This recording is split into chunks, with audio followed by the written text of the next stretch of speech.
We are at the top of Mount Washington, and in the next 10 minutes or so, you will see how it feels like to drive on Mount Washington Auto Road. It's about 3 p.m. now, and as you can see, the weather is getting pretty bad and the visibility is very limited, so we decided to head back. Mount Washington Auto Road is quite popular among New England states, and if you travel there, you may see several cars with a bumper sticker, "This car climbed Mount Washington." If you don't like driving on narrow mountain roads, especially with no guardrails and low visibility at times, as you can see now, then you may want to take the train or take the guided van tour. We decided to drive, and this is part 2 of Mount Washington Auto Road series. So here we go.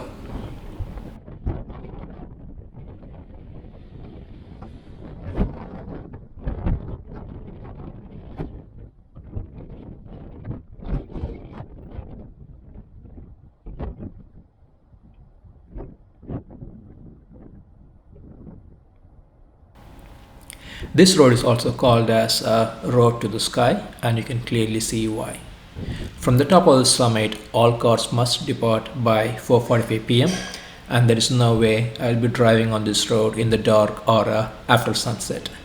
When it gets this cloudy, there is nothing much you can do at the top, as you can barely see each other. It's also very windy and chilly, and today is October 10th and the temperature now is about 30 degrees Fahrenheit. So you better bundle up if you want to visit the trails all along the way.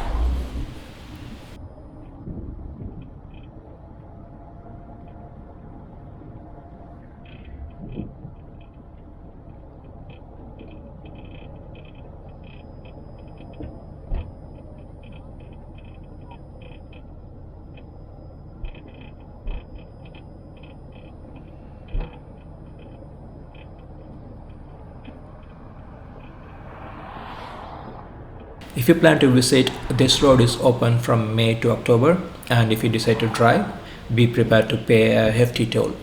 They charge you $35, and that includes you and your car. You pay $10 for each additional adult and then $7 for each kid. So if you decide to take your family, you will end up paying a lot as toll. I guess you are pretty much paying for the driving experience. Talking about our driving experience, you can either have a lot of fun or regret the whole idea of driving on this road. If your passengers are afraid of heights, it's not going to help you either. We took our dog with us, and for whatever reason, he was just quiet the whole time.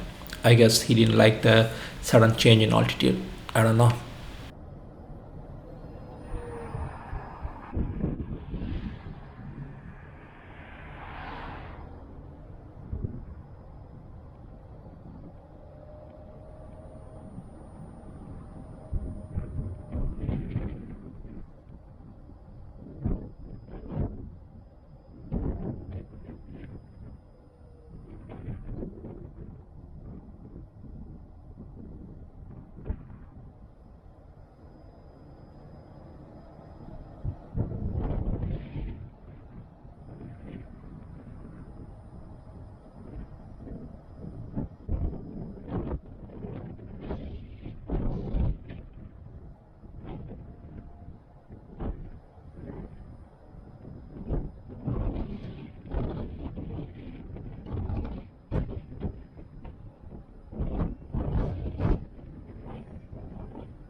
We are in alpine zone, I guess, and according to Google, alpine zone occurs above the tree line and below the snow line, meaning a lack of trees or vegetation. And we did see a lot of signs about entering into alpine zone, and they were warning us not to step on any vegetation, move any rocks, or pluck any flowers. You can bring your dogs here Obviously dogs needs to be leashed and you need to clean up after your dog.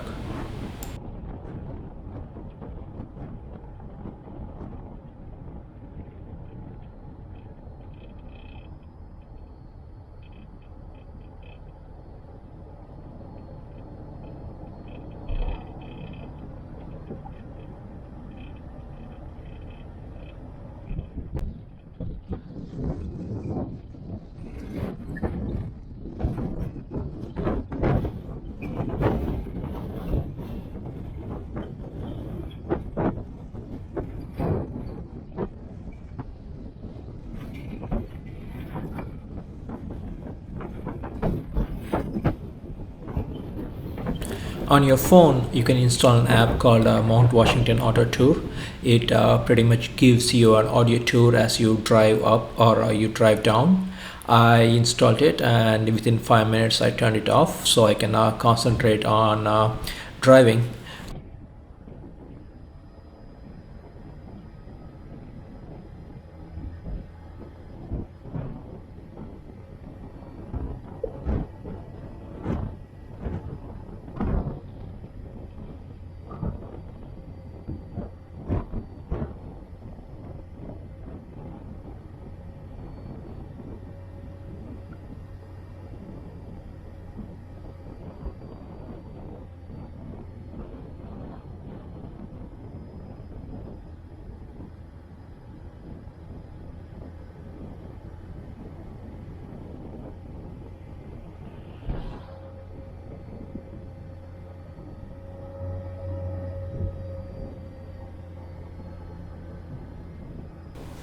There are several trails all along the way, and if you're adventurous, you may want to plan ahead.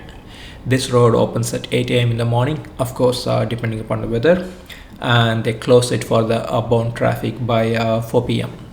At the base of the mountain, you will also see signs and with weather conditions at the summit.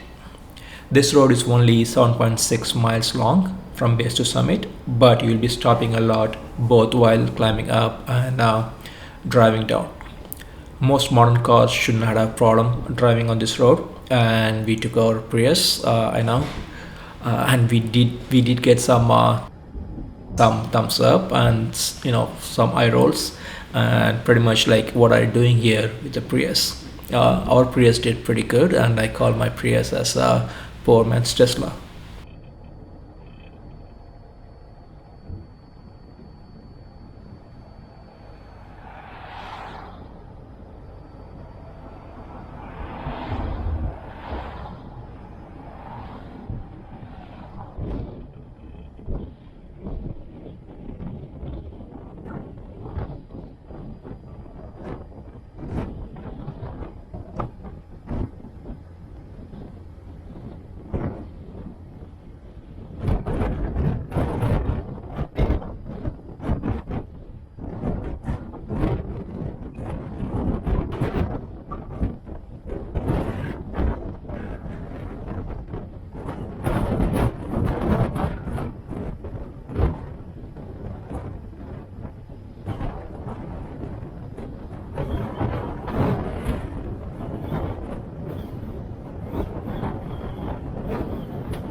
Anyway, no matter what you drive, just make sure that you have decent tires and good brakes.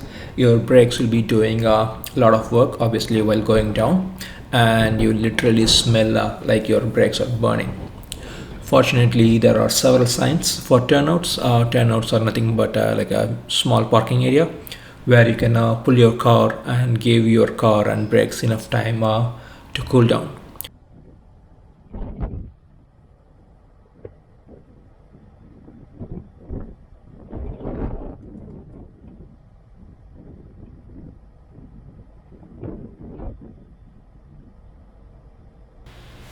So we pulled over just before the start of the gravel road for 15 minutes or so to cool down our car. And this section of the road is quite scary compared to the rest. They do warn about this when you pay money at the toll at the base of the mountain. It's probably about a mile long and it feels a little bit narrow compared to the rest. Maybe it's because it's unpaved and no one wants to drive along the edge. It gets a little scary when there is a car in the other direction and you're trying to squeeze in between. I couldn't really get an answer on why this particular section is unpaved. Maybe it's because it has high grade than the others, so it offers better traction. I don't know.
As the altitude changes, you can see the change in vegetation.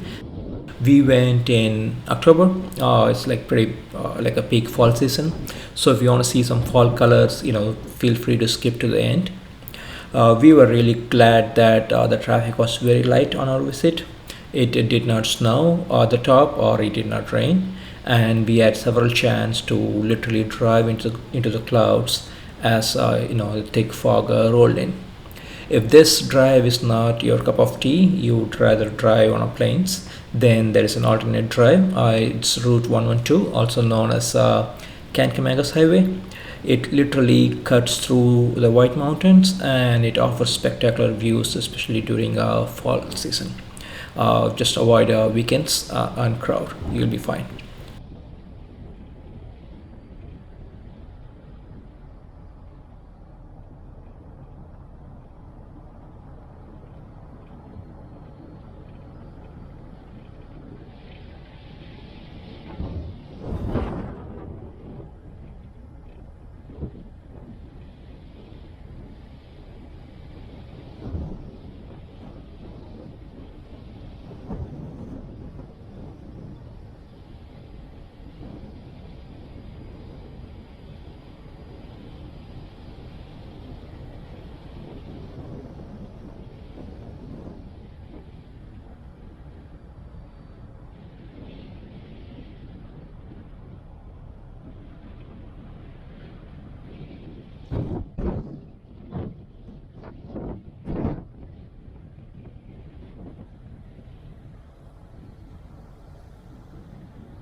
As you come out of Alpine Zone, you enter into Evergreens, and once you come out of that, you would see the regular vegetation at Mt.Washington, which is pines, maple, and birch. And this is where you will see a lot of fall colors.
If you visit New Hampshire, you should try this auto road. You will remember it for sure. And the sticker that they give that you put in your car is well worth it.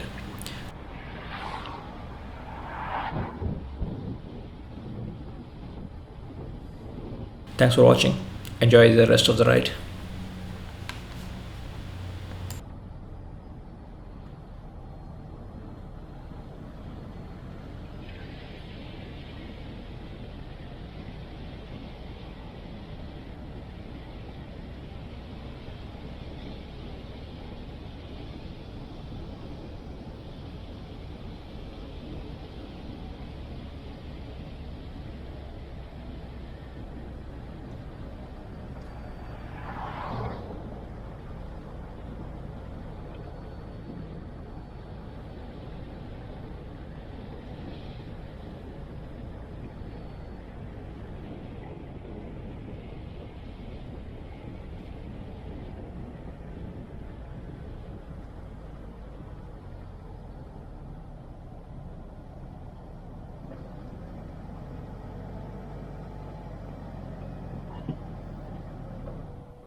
Okay, we're back, and looks like some dark clouds are rolling in. I think we just made it on time. And here is our Prius. It did pretty good on Mount Washington, and that's our sticker. Our dog was not interested in any of it. He just wanted to get down and mind his own business. Thanks for watching.